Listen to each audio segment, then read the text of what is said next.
Call the meeting of the fiscal court to order. Welcome, everybody. Kind of a cool, rough morning. Glad to see that we did have some people brave enough to come out. Glad to have y'all. We had some guests scheduled to be here. I don't know if any of them, I know a couple of them are here, but Melanie Cannon. Is Melanie here? Yeah, I'm here. Okay. Danny, show me. Yeah, I know Danny. Just yield the floor to you. Since Melanie's not here, why, go ahead, you're gonna speak for her. Okay, go ahead, you're up. Judge, he needs to come to. Yeah, would you come up here, Danny, so we can hear you? This is the first one they've ever attended. Yeah, sorry.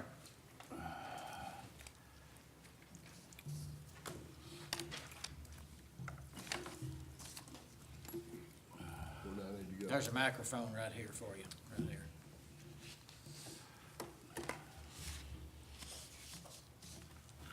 Thank you, Mike, for Yeah, giving me the honor to speak. yes, sir.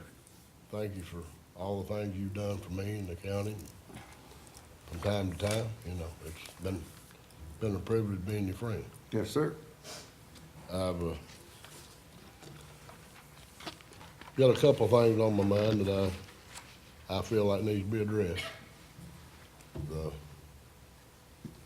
The Calvert Clinic down in Calvert City is supposedly gonna be sold. You know, whether it is or not, I don't know. Well, let me kind of tell you where we are, Danny. The Calvert Clinic was bought by the fiscal court, the health department, and the hospital. It was originally gonna be used for Marshall County Health Department to have a satellite office over there. Right. We opened it up and did not get much business at all. Dr. Waller rented part of the building and still does. The hospital board and the public health board has both voted to sell the building.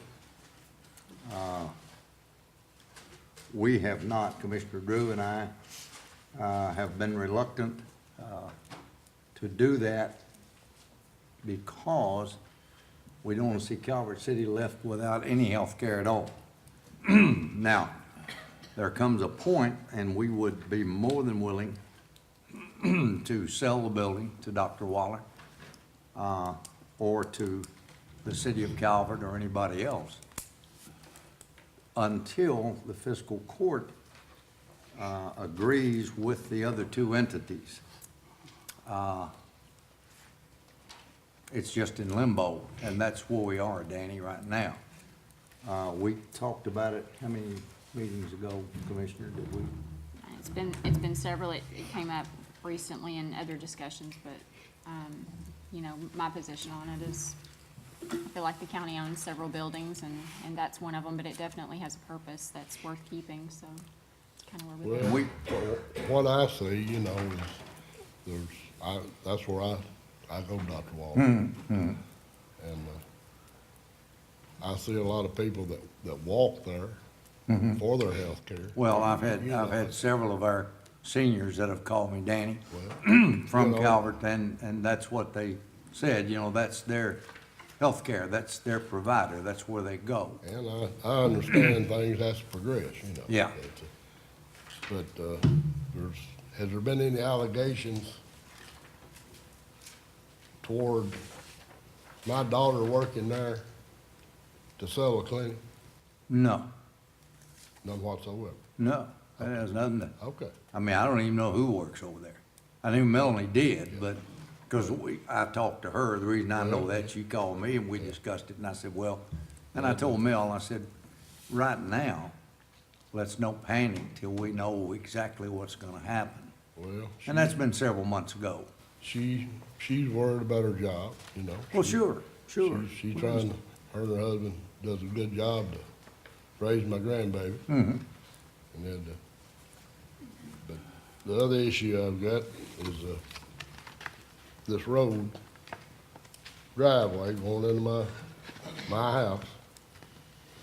There's about 2 foot between the edge of the road and this ditch. Here's the picture. This one right here pretty much shows.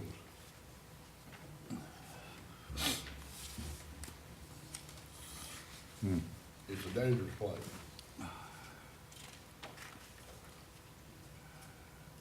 Bob, would you let Bob see those, Commissioner?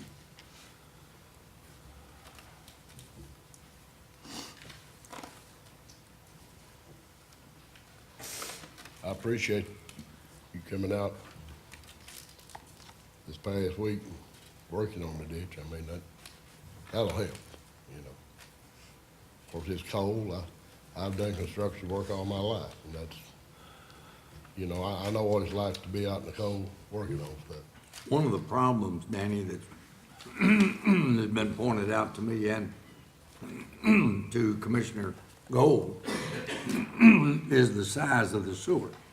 Now, and the pictures we've had, Bob, I think I gave those to you at the last meeting.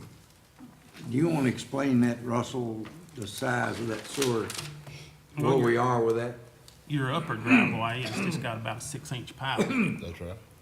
Your lower driveway, which ain't but probably here to that gentleman over there, is, the upper end is 18-inch and about opening, and the lower end is a 24-inch. That's correct.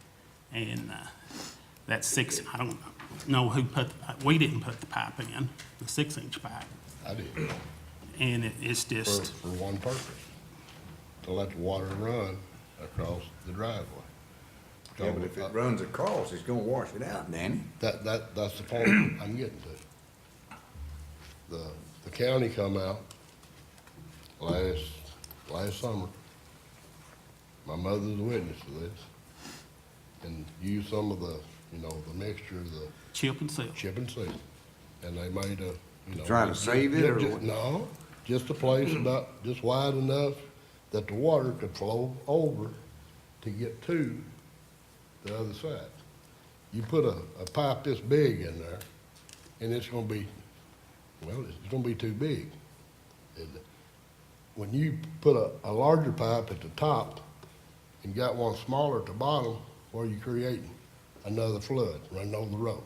But if you had the same size pipe, Yeah, but we're talking about a 70-foot sewer. Or 80. I'm talking about where the small pipe is. Yeah. Then you've got a larger pipe down at the other driveway. If you had the same size at the upper driveway, and we'd put it in for you, there'd be no problem. I mean, that's what we do. It would appear to me that would help solve your problem. Now, I'm not a road man, I'll let Russell. The problem is, Russell, and I think you'll agree, there's a lot of water that comes off that hill, There is, but you know. that little pipe you've got is, the upper end is 5 foot off our right of way. And Repeat that, please. the upper end of that small pipe is 5 foot off the right of way. Well, you're talking about from the edge of the road. No, I'm talking about from the center of the road, 20 foot over. Upper end Well, measured about 25. For, And reason why we went up there that chip and seal, Melanie was calling us every time. I was behind that. I know. Don't but blame my I'm not daughter. blaming you. Well, let's just say you then. Put the blame on me. And we can't afford to go up there every time your driveway gets washed a little bit. I mean, we've got 450 more miles of road that we have to take care of besides that one. Have you recorded the time that she's come? No, I've not. But I believe she'd tell you that she's, Oh, I know. I mean, she's an honest person, but, but To make I a mean, long I've talked story to- short, really, I've a talked to Ford Mel. works better sometimes than just putting a pipe in, because you Well, got water coming out of the field, down the hill, and Yeah, there is a pond the there. picture shows, Yeah, there's a pond there. I mean, I've been out there, yeah. myself. And I don't know if this will work, Danny. I'm just saying. It would appear to me if we had the same size sewer, I'm not talking about a bigger one, the same size at the upper end that you got on the other end, it should make it flow better and not wash that driveway out every time. Now, when they, and I wasn't aware that they'd put the chip seal on there to try to, slow it down. Well, I asked them, they come to put a sewer in, and I asked them to put the chip and seal on there, which I'd already had blacktop on there before. Oh, I see. And the It water, washed away? well, when it comes one of these monsoons, there's nothing nobody can do about that. Well- Mother Nature's gonna do what she wants to do. Yeah, I understand You that. know, And that 6-inch pipe is not even lined up with the road ditch. That's right, I done that for a reason. So it would go at the angle instead of cutting, there's riprap in there to turn that water, slow it down. Will you agree that riprap will slow water down? Yeah, I agree with it, Okay. but I'm not no professional at nothing, but I've as known- much water comes off them hills, a 6-inch pipe ain't gonna handle it, Danny. Well, the ditch you just dug last week, you put a 12-inch pipe in there, Where at? where you're talking about on the upper part, where the little pipe is. I don't think we put a pipe in. I say, if you do, what's it gonna create when it gets down to the other side? When it just, I mean. Yeah, the other side's got, I believe it got riprap in between the two drives. Yeah, I spent about nearly $1,000 putting concrete lining just the path so the water could go through and go over if it had to. I mean, I'm not here to cause any problems or anything else. No, I Ford, it worked for a long time. If it works, leave it alone. That's my suggestion. What do you think's going, I mean, what change do you think needs to be made to it? Put some chip and seal back on it. Back on the Or driveway? I'll go get the blacktop. I don't want a pipe put in there because when the water can run over it, it causes less problems than, it does when there's a pipe in there. Cause all the leaves, the road is lined up with pine trees up and down the I road. don't know about that. And you know what pine needles do, stop up pipes. And I don't have a hose that I go down there and wash that pipe out that's 70 foot long. Yep, I mean, they come out Friday afternoon when it was raining.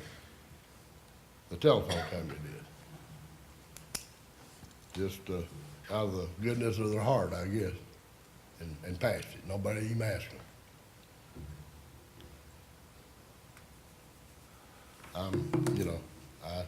I didn't come over here to argue with anybody, but the chip and seal has worked very well in the past. I put blacktop on it, I'll do it again. The main reason I was here was about the Calvert Clinic.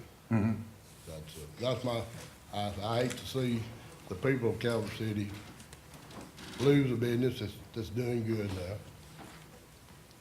And, I thank you for listening to my chit chat. All right, thank you, Danny. If it's not damaging the road, I don't see any reason you have to put a pipe in there, but, Yeah. you know, It's not damaging the road, you know. because it's real, I've got down there with my hands personally and laid it in there. Concrete. Okay. Yeah. Is Joyce Bowman here this morning?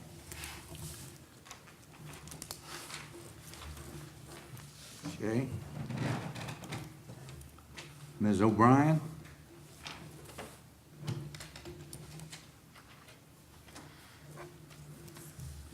Our tourism director is here. Are you needing to address the court this morning, Randy? You're just here. Everyone should see. Oh. Now, Well, I'm sure everybody's glad to see you this morning, Randy. It's always a banner day. Yeah, Now, one thing I do want to let everyone know, and I've talked to Judge about it, I don't know if you're aware, tourism is a $12.2 billion industry in Kentucky, and we've had a little issue come up in the proposed budget for the state. There's a 1% transient room tax collected by all hotels in the Commonwealth. And that money was sent as restricted funds for tourism marketing and promotion. And there is a surplus right now of $6 million because of the spending cap put on the Department of Travel and Tourism. They're only allowed to spend so much per year. And so it's created a surplus over the years. And tourism's wanting to get that money so they can do some additional promotion.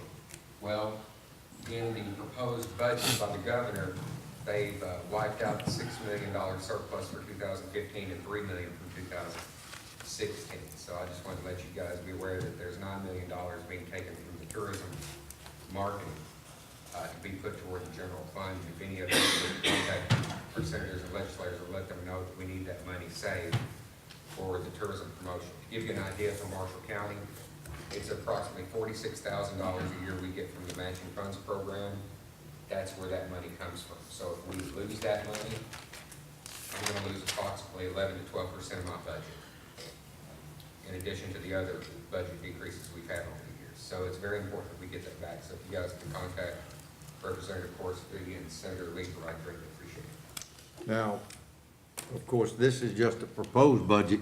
Yes. Once it goes through the hearing process and to the House and the Senate and then conference committee, this could be restored. So I guess what you're saying is Proposed. that we need to contact our legislators in Frankfurt on this issue. And Senator Leeper sits on the budget appropriations, tourism, arts, and heritage committee. So he sits on that committee that deals with this specific line item. And I've been in contact with him, so he is aware of it. Okay. All And right. then, real quick, on the branding study, I'm supposed to meet with the Calhoun City Council next Monday night at their meeting to present the proposal to them. Okay. Try to get it out. All right. Thank you. Hi, Sheriff. Hopefully y'all excuse me for not getting up. I'm a little under the weather. I was gonna say you look like hell, but I wasn't. I really, Kevin, I've been through it, so I know what you're feeling like right I now. feel about I knew like you 8 looked miles of bad. bad road. Yeah. Okay. We got a couple of things today. First thing is my fee settlement for 2013. Everybody's got a copy of it. I think you've got a copy there underneath that, Judge. Yeah. Our disbursements was right on line with what we did last year. And as far as receipts, no way to determine this, and Tony can attest to this. Of course, the assessments went up and we collected more money this year. And so we've got a little bit more than what we had last year as far as excess fees. And I'm here today, got a check from the court in excess fees of $203,063.65. Let's say we pass it over to Emily. And We need cars, right? exactly. All right, I was gonna say the sheriff giveth and the sheriff taketh away. Well- How many cars we need, Kev? Well, there are 4 that are in real need. I've got one that's got 107,000, one 117, one 160, and then I've got one that's got 235,000 miles on it. And when Sheriff Anderson was sheriff, or Commissioner Anderson was sheriff, that car was bought brand new, and that was Ray Chalmers, and that just goes to show you that it can be taken care of, which it has been. And I think it's due time, 14 years, that Ray needs a new vehicle, and, because he's took well care of it.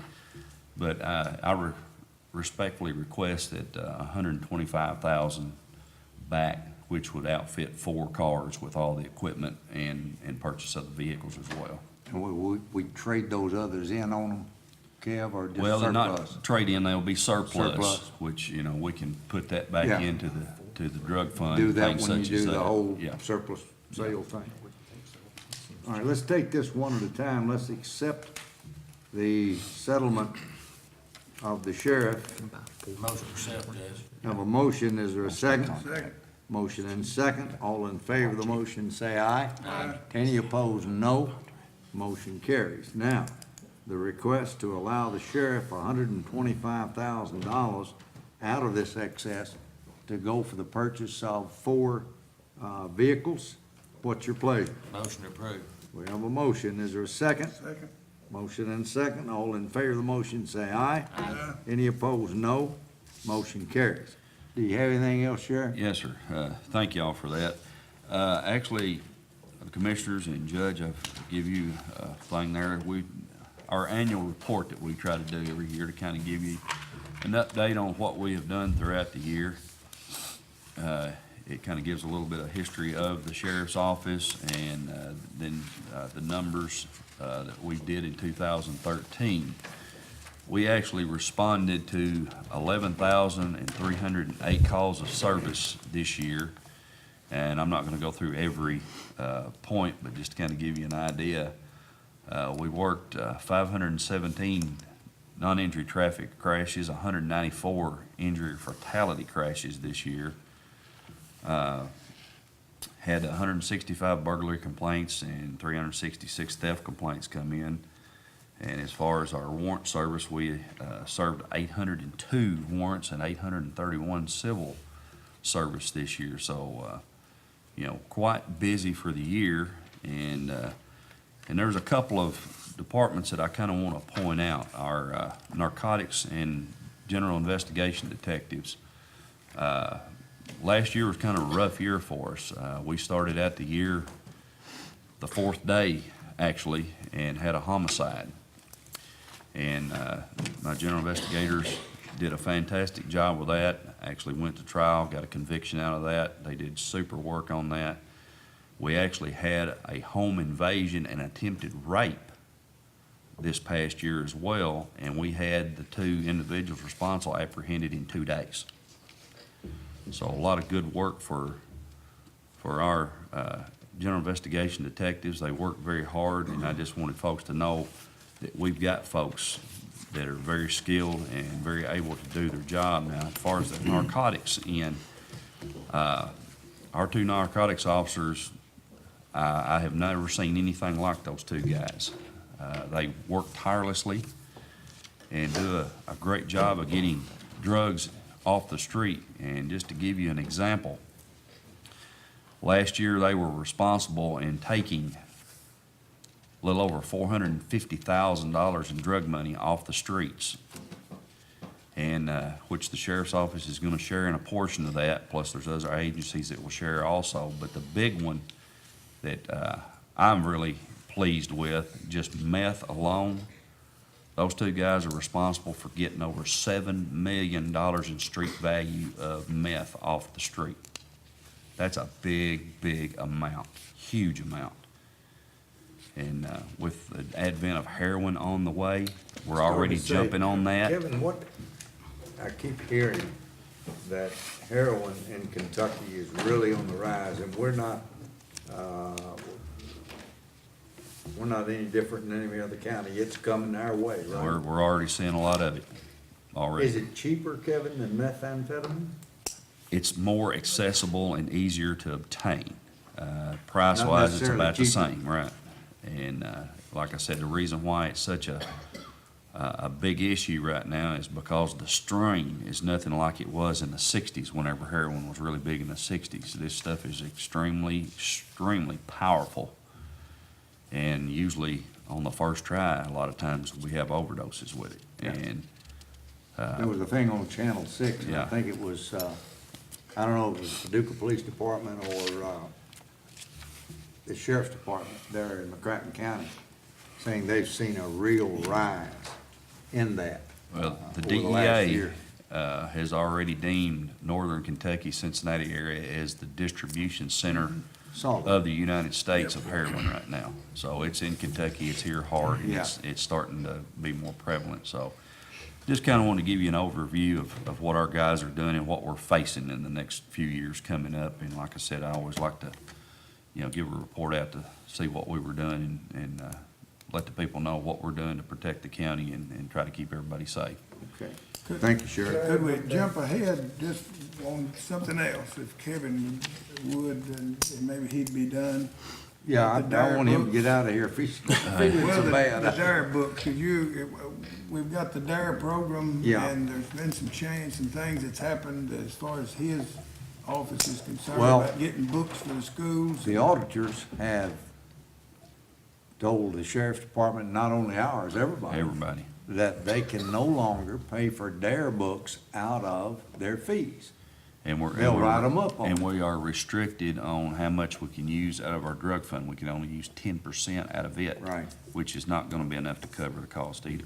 Now, the city of Benton and the city of Calvert, police departments, I think, have covering their schools. They're under And different what- restrictions than I am too. Yeah, that's what I'm saying. They're not bound by those rules.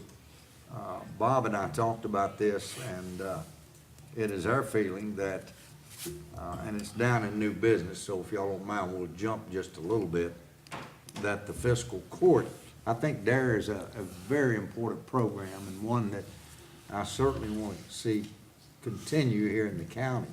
And it would be my recommendation that the fiscal court purchase these DARE, but we're not talking a whole lot of money No. over, Kevin. It's Right not. now, it's my understanding that Sharp has gotten theirs, they did theirs in the first semester of this school year.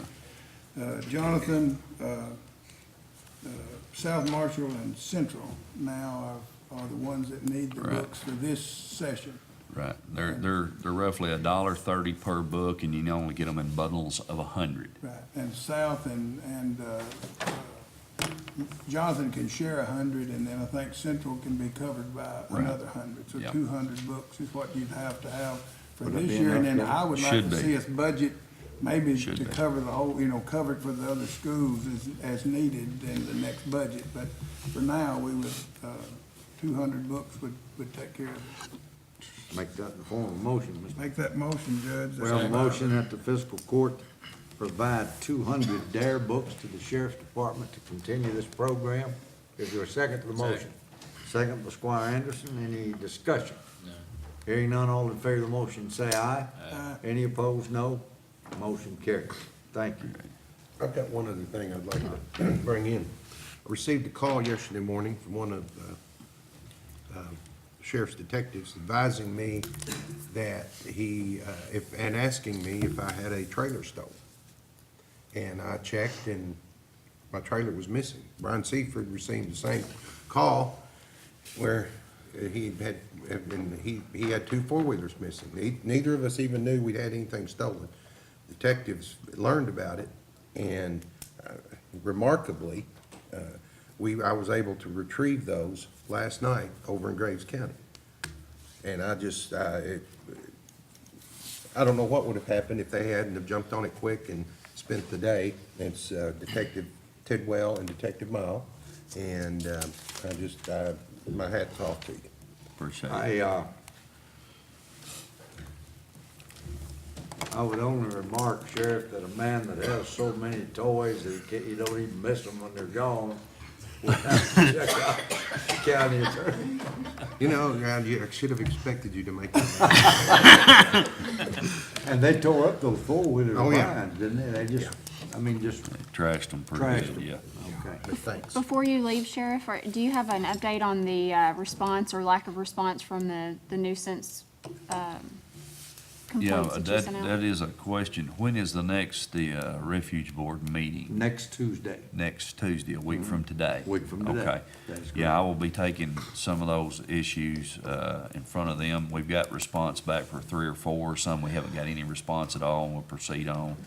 Matter of fact, we got one response from one lady that, she's given us the go-ahead to clean it up, let the county do it, and send her the bill. She'll pay for it. Good. So, it's, like I said, it's proceeding, as well as be expected, and like I said, I'll take that to the board next Have we week. heard any more on what they considered a junkyard down there in the north end of the county? Have you heard anything yet? I haven't heard anything Remember back on there, that either. Mr. O'Brien was before the court, Yeah, and his wife was supposed to be here today, and I guess the weather, yeah. I haven't heard any more on that either. okay. We might look into that. Okay. Okay. Bob Gifford. Sheriff, if you don't feel like it, you don't have to stay for the rest of it. No, I'm serious, I went through that, I know Yeah. what you did. I should be okay. I actually don't see the doctor till about 1 this afternoon, so, Okay. I hope you make it. yeah, I'll make it. They'll go stick a straw up, you know, and Yeah. make sure you, what they did to Judge, me. I chose to stand, and I'm hoping it will refrain from any comments about my looks.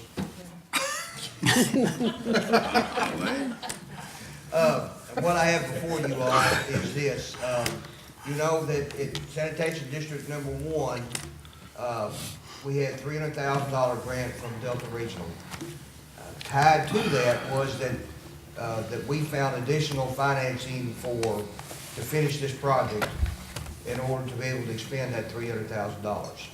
So I made the application with KIA on behalf of the district, but it's the court, the $300,000 went to the court.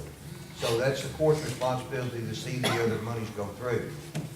That is ready to go before the board and ready to be approved. However, since Congress passed a new budget that gave rural development, part of USDA, more monies to deal with, and I found this out, and I immediately looked into this. For this project, it's up to a 40% grant, 60% loan, which that allows, in this project, to want to completely finish everything that they wanted to start with. We don't have to hold anything back. Plus the fact that because 40% of it's grant, they have about $18,000 in their budget built in right now with the increase that the state park gave them for debt service. Once this is completed, only about 11,000 of that is gonna have to be used in their budget. So that gives them either more breathing room to be able to maintain, you know, these people out there, they do a lot of the work themselves, the board members. So I would like to change horses in the middle of the race and continue the application process with rural development in hopes that we get the 40% grant for them. Make We that have- motion, Bobby. Good work. Yeah. We have That'd be a talked good to the representatives of the sewer district number 1. We met with 2 of them in my office Monday, was it, Bob, or no? Friday. Last week, Friday. And I met And then with the Bob board met with him yesterday.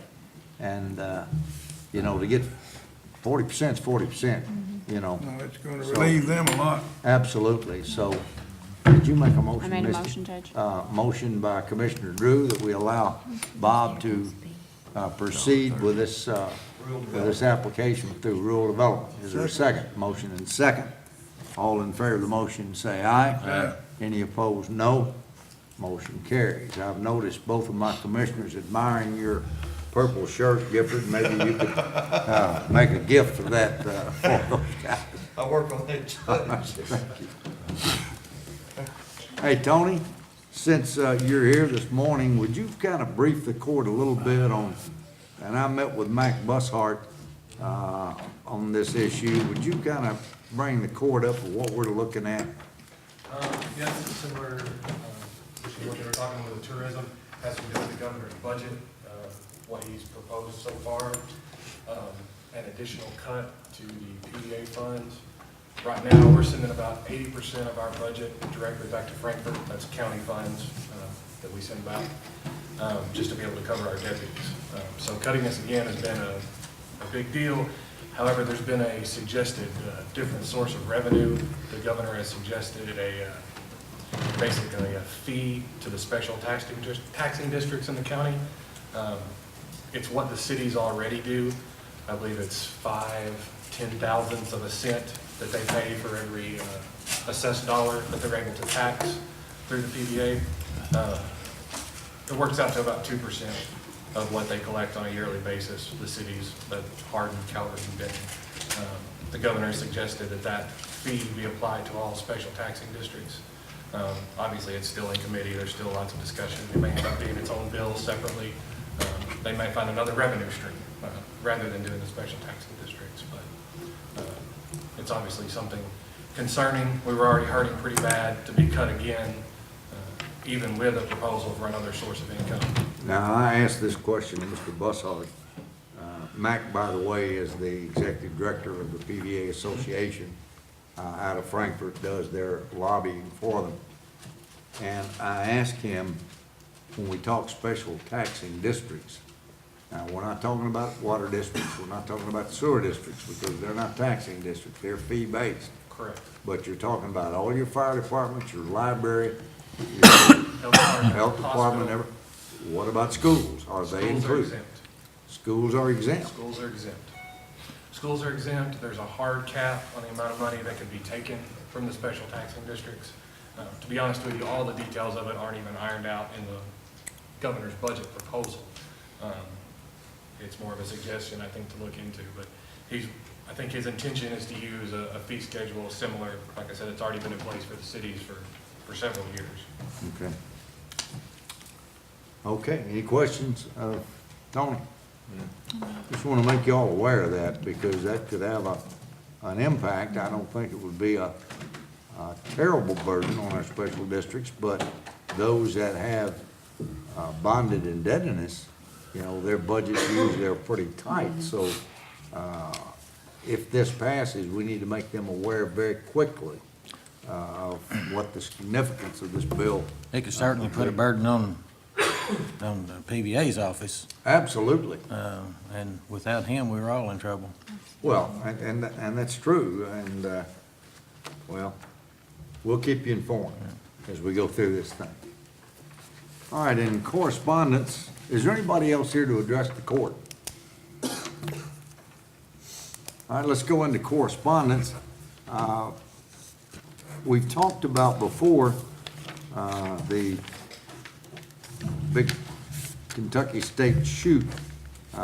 This is at Kentucky Barkley Lakes, be working out of the Aurora Jonathan Visitor Center. This is gonna be April the 12th from 6:30 to 8. This is bow hunting. And this is for the carp, is that correct, Emily? So there's gonna be, areas they can and cannot hunt, is that correct? So, That's one of the things they've made sure of, Judge, over time. I know we've had some complaints from populated areas around the lake that they go into the bays and bowfish with the big lights and the big motors on Yeah. their boats. And they've identified those areas and have made those red zones, and they're really trying to work and make this into something that's not gonna bother our residents, but will bring in quite a bit of revenue and tourism dollars to our area. yeah. Then we've got the World Championship of Bow Fishing. That's also gonna be at the Aurora Jonathan Visitor Center. That's July the 19th and 20th, from 6 p.m. to 8 a.m. Same, I guess, pretty much the same rules will apply. They'll be similar. Similar, yeah, that'd be a much bigger tournament. Two big events, yeah. And that's, again, if you ask any these wildlife management folks, they're gonna tell you that these invasive species could eventually be a terrible detriment to our game fishing and our tourism in that area. Basically from ruining the basic. Well, we realize what the Asian Area. carp are already doing. Exactly. And They're so already in our anything we lake. can do to minimize them and slow their growth, and it's also it's a win-win. From, going into correspondence from MediaCom. At MediaCom, the customer experience is important. In recent years, MediaCom has improved the customer installation experience by implementing night and weekend appointments and offering 30-minute arrival windows. They are changing their rate schedules. Rewired TV installation, $27.50. The new fees, service installation fee for a single service goes to $49.99. Service installation fee for two services, $74.99. and service for installation, 3 services, $99.99. On or about February 22nd, MediaCom will begin to charge all new customers an activation fee of $10 to help offset back office and provisioning costs associated with setting up a new customer in our system. This is from Lee Grassley, the Senior Manager of Government Relations. That's just for your information. Let's move into old business. You've all received copies of the January 21st meeting of the Fiscal Court. Are there any corrections or additions to the minutes of the meeting? Have none. Motion approved. I have a motion to approve the minutes. Is there a second? Second. Motion and second. All in favor of the motion, say aye. Aye. Any opposed, no. Motion carries. Our TVA contract for day use parks, Larry, we all lined up and going on that, right? Yes, sir. I talked to Vicki Clark this morning, the contract manager, and she said as soon as we got approval from the court today, I'll fax it to her. Well, I've already got you to sign it, and we can start immediately. And I'd like to have it done within 60 days. Talked to Gary Tickenbrock, our special projects manager, and he said that shouldn't be any problem as long as the weather cooperates. So we can start just as soon as. These are improvements that are paid for by TVA for our day use parks in the way of, I guess, a We're grant. resurfacing the decks Yeah. and the walkways, putting these safety rails up and making one of them handicap accessible. That's like 4 of our parks. Right. Do I hear a motion to continue with this project? Motion continued, I have Judge. a motion. Is there a second? Second. Motion and second. All in favor of the motion, say aye. Aye. Any opposed, no. Motion carries. We've already talked about the properties in Old Gilbertsville. Kevin will be meeting with the Refuge Board next Tuesday. What time? I believe they meet at 9 o'clock, I believe, yeah.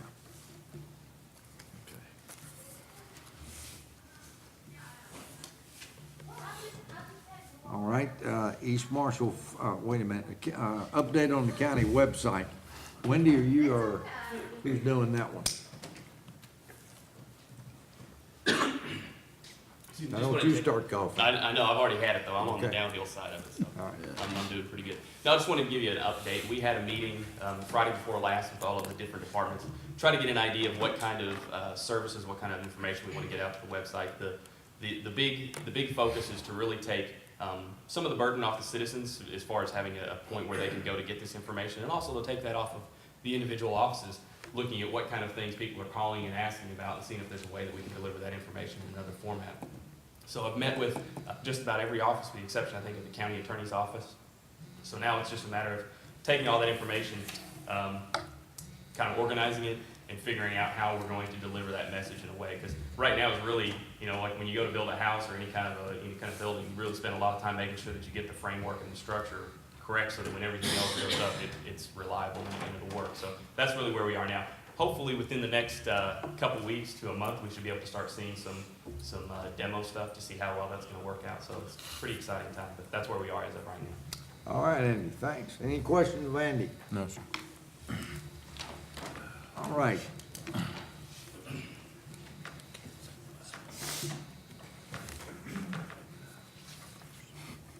From the East Marshall Fire Protection District, we have a board opening, and talking to Mr. Carl Boyd, the chairman, and he has talked with Jim Cothran's widow, and they have recommended Richard Bay, I believe that's his name, is that correct? Mr. Bay, that we talked about the last time? I think so. To fill out the unexpired term of Jim Cothran, which will expire the 30th of June of this year. Do I hear a motion? Make a motion, Judge. We have a motion. Is there a second? Second. Motion and second. All in favor of the motion, say aye. Aye. Any opposed, no. He is a retired fireman. He is, yes. We asked for bid openings on the mowing of county properties.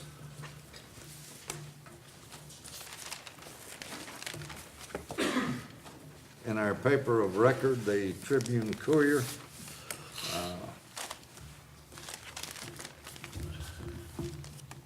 The Marshall County Park Board, on behalf of the Marshall County Fiscal Court, will receive bids for the contractual services on the mowing and weed eating of various county-owned properties. Bids will be received until 4 p.m. on Friday, January 21st, at the office of the Marshall County Parks Department, 596 U.S. Highway 68 West, Benton, Kentucky. The bid is for a one-year contract and generally consists of the mowing and weed eating of 33 county properties. The Marshall County Park Board and/or the Marshall County Fiscal Court reserves the right to reject any and all bids. Successful bidders may be required to submit references and list of similar project experience prior to the award of the contract. We have, I believe, 2 bidders.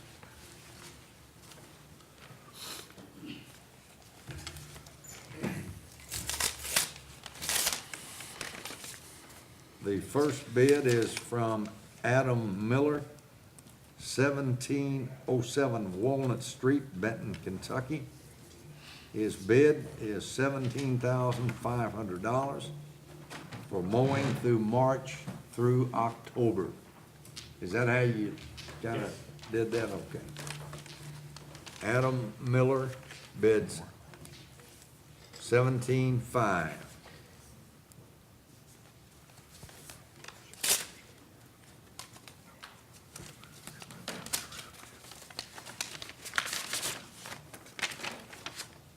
From Keith Westfall, A&C General Lawn Care.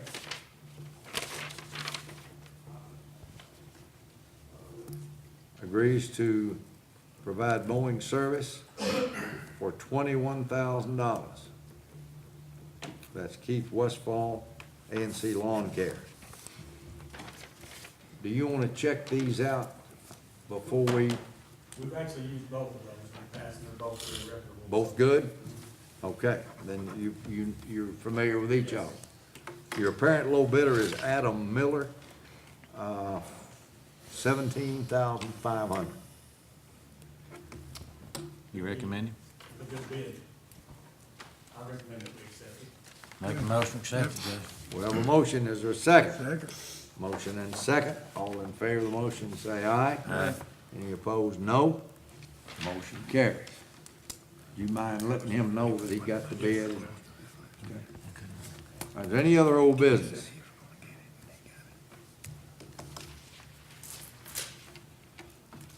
All right, let's move into, new business.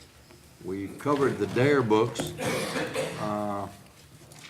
We have an opening, apparently on a board vacancy on the Fair Dealing Olive, Fire Protection District.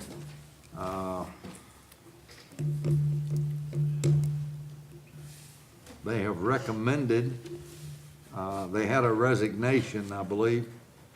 Henry Rogalski has resigned. His term goes through June of 2017.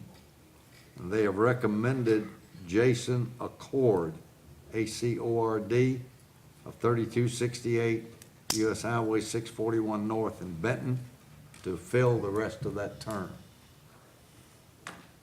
Terry, you and Bob, that covers both of y'all doesn't it, in your districts. That's their recommendation. I make a motion, accept it.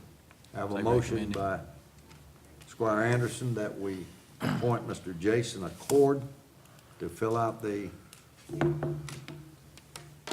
term of Henry Roliginski, I guess the way you pronounce that. Is there a second? Second, is that in the district?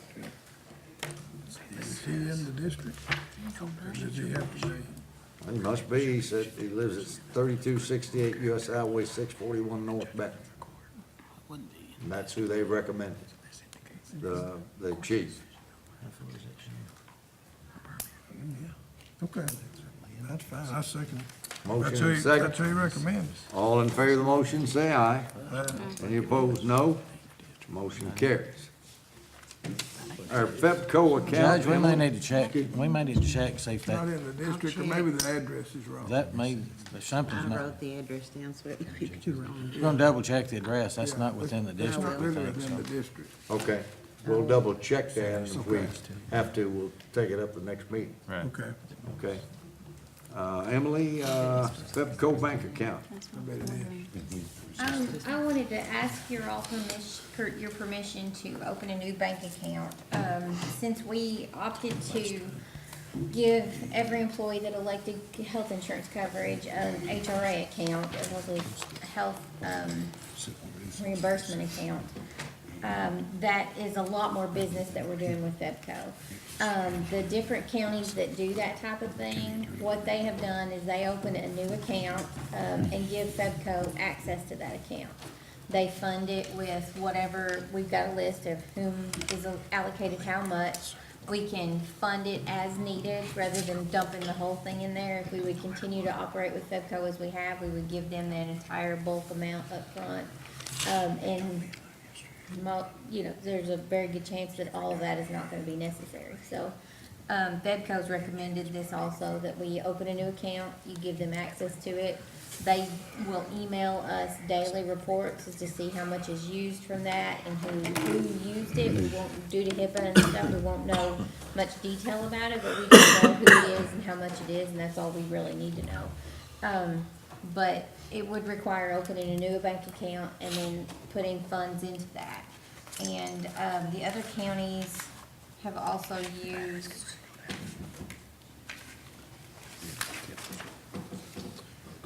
the state local finance officer had a policy that used KRS 68.275 that allowed, the counties to approve, to not necessarily approve transfers to that account all the time because of the amount of times that you may wind up needing to transfer into it, may not fall near a court meeting or something, but that you all can make that it just be transferred as needed, and that be a kind of an open-ended for the calendar year for the duration of this policy. So that have basically, we with make a FEPCO. motion to transfer the original amount that would cover the base Up to amount, that and amount, then yes. anything Yeah, and, extra would we have to be. haven't gotten that amount concluded yet, because it will include the employees' FSAs, that is their money. Mm-hmm. It will, and then we'll have to make sure we reimburse ourselves from that. There's a lot of, In the first year, we details left into it. rollover open. Didn't we leave that open? Didn't Greg recommend that the first year we leave rollover options available, and then the second year maybe look at keeping that exclusive to one-year terms? I think the way the FSA does have limited Right. rollovers, but the HRA, this first year, the HRA that we are funding is just a 1 year. It doesn't have rollover. Mm-hmm. So we did involved. cap it on the Yeah. first one, and the other one still rolls over? Yeah. Okay. So it's not like you're gonna have rollover amounts that you have to deal with. It seems like it'd be a lot easier if you're talking If we about a just fixed keep it amount. Yeah, intact yeah. instead of dealing with that. I'd make a motion that we enter into a similar agreement based on that statute, since it's one-year terms anyway. All right, you've heard the motion, is there a second? Second.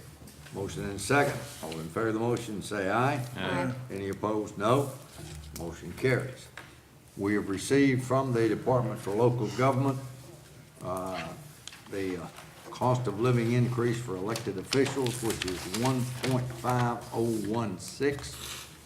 I'm recommending that we, for our employees,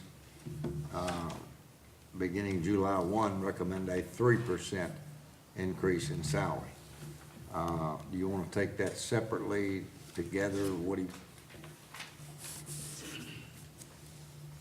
Just need, this is what the state gives us. But I would need a motion. What's that amount going to equate to? Judge, do you have that, or Emily, do you have that? If we do a 3%? I'm assuming y'all are talking about next budget. Across the Yeah. I have began working on that, and it is a little over $200,000 that I can tell right now, but I haven't gotten the entire budget done to see how that impacts us overall. I do have concerns because next year we have,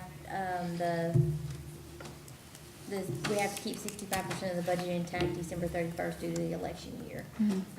Plus, we know, Emily and I discussed this, we finally got our check from TVA, or in lieu of tax check that we used to get in November.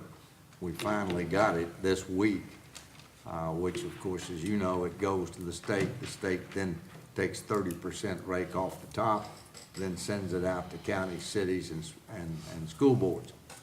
Now, we know next year, we've already been informed with the contract expiring with the gaseous diffusion plant, that takes $500 million out of TVA funds. That will directly impact what TVA gives to the state, plus will impact us. Now, in addition to that, you take into consideration that 2 coal-fired plants are going down in Muhlenberg County, and to be replaced with gas units, how long that's gonna take in the interim. All this has an impact on our in lieu of tax. So we know we're gonna have a decrease next year. We just don't know how much. But we're trying to prepare for that. I just So- think with increase in medical, probably expenditures, healthcare and things like that with the new mandates, my only fear is that we say we're gonna give everybody a 3% and then something happen and there's families that have counted on it and then we can't end up doing that when it comes to budget time and that scares me a Well, little bit. we can hold off. I mean, Well, what do you think? I would just hate for well, people to I be would- counting on it. Yeah, I'm hoping. If you think, Well, let's back up a minute. do you think there's a chance we might have to back it down to 1.5 what the state's recommending, Judge? I mean, It could be, but, if you feel comfortable with 3%, then I'm fine with making that well, motion. I would just hate maybe for as people we to get a be- little further along in the budget, let's hold off on that. The What do you state all think? tells us what we can do here for us, so Well, we wouldn't have to do that right now. We could wait a month or two. We Or can. we could do some more investigating into our situation. Yeah, we can Prepare table the it if budget you'd like. and see. Okay. We might do that or more, or we might do less, but Would that be we okay could- with you all if yeah. we just, I I think just hate for we- people to be Yeah. counting on it That's fine. and then us have to. That's where I We can should start vote for it But budget that, Okay. purposes. what we'd like to Well, do I've is got a start number. there and see where it goes. Now, I did talk to KCO yesterday. Mike Young had been in Frankfurt, and it looks like our increases are not gonna be substantial with our insurance. In fact, maybe we're gonna be level. We'll know a little more right now. The estimates that KCO gave him for our workman's comp, for our all lines, looks like it's gonna be minimal, if any at all. So hopefully, we're gonna hold the line. We've had a series of meetings with KCO. I asked Peel and Holland to meet with all of us, the judges of the purchase area. We met in Murray back in December to talk about a Plan B if we were hit again like we were hit last year with KCO. They're right at budget time without time to go out to the open market. Now, as you know, we didn't suffer as big an increase as Callaway, Fulton, Graves, and some of the others, but still, we had a substantial increase. So after that meeting, we had a meeting last month with Mr. Nunley and his staff over at Mayfield, voicing again our concerns, and that we all committed that we wanted to stay with KCO, but that we could not, in good conscience, say that we would if those type of increases were gonna hit again. So, they committed to giving us preliminary figures by February 1st, which they have done, and we should have our final numbers no later than the last of March, which will give us time to know exactly where we are. I'll keep you informed. Judge, on the elected officials raises, those are some that some of the offices, It's automatic. it's automatic. So do we vote that? Yeah, we We can need to do go ahead that. and do that? Yeah. I make the motion, we'll go ahead. You said All right. something there. We have a motion that we approve the increased schedule for local officials. Second, is there a second? Second, Motion and second. That's at Approving 1 everybody point, on this list?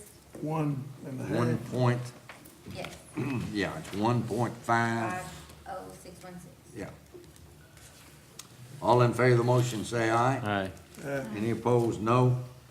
Motion carries. Animal control officer's radios, I talked with Mike this morning. He was here, I guess he's already left.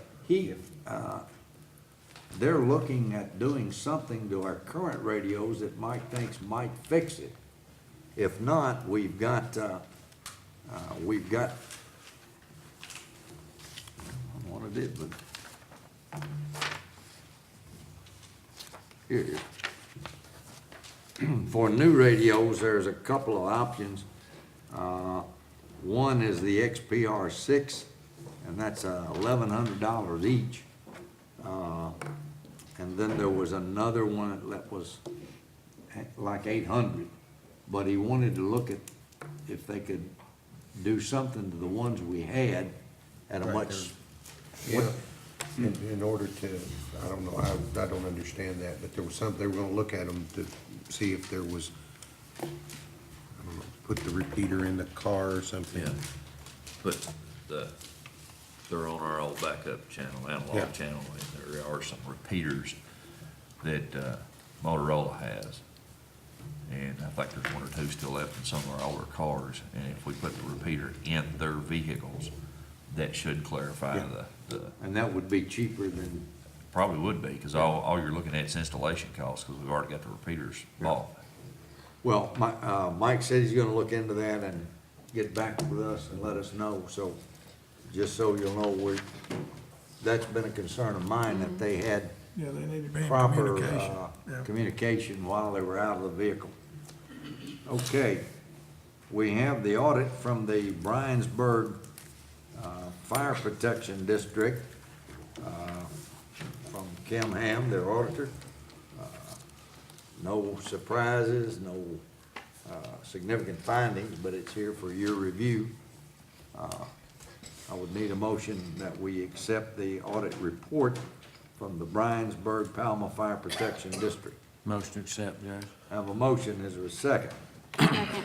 Motion and second, all in favor of the motion, say aye. Aye. Any opposed, no. Motion carries. We have been asking, there were 55 one-room schools in our county at one time. The only one that I know of that was old enough to attend any of them was Rick Cock, but I don't think, Rick, you attended one, did you? No, but there was a rule back then. Mr. Condor was, he did a lot of research on that. And I think you had to be within was it 2 miles or 3 miles, Russell? Do you remember what I you was said? thinking it's 3 miles. Had to be within walking distance of these one-room schools. And it's been suggested that using our sign department at the road department, we make signs for where all these old schools used to be. It's kind of neat. It would be a good thing. I don't know what that would cost, Russell, to you. not right off. I think Justin was going to get hold of the school board and see if they See if would they would participate. pitch I in know, some. I know there was one at Olive, there was one at Walnut Grove, because when they closed, those, students came to Hardin. And then there was one there in our park, Larry, Stalls School was somewhere inside of the park. I'm not sure where. Linda Burnham told me that before she passed. So it would be interesting. Y'all want us just to look into it and see if the school board would Yep. be See what willing it to costs. participate with us? I think it would be a neat project. I really do. Joe Dan, my oldest brother, he went the first year to a one-room school. I think Maple Springs, was there a Maple Springs? I think there was one in Maple There's Springs. one in Olive. Yeah, I know there's one in Olive, because Mr. Gus Harrison, he taught at Olive and then came to Hardin. Miss Tessie Smith taught out at Walnut Grove, and she also came to Hardin when they closed that one. So that's been several years ago. Do you have anything, Emily? This is unreal. Well, it's just the We court. gotta do animal control. Don't we need a quick executive session I've got a personnel and a real estate issue. All right. We have a personnel and a real estate issue that the county attorney would like to talk to us about in executive session. We do have a public hearing scheduled for 11 o'clock, so we would entertain a motion for a quick executive session. Make the motion, Judge. Have a motion, is there a second? Second. Go to executive session. We're close. Okay. Terry, go.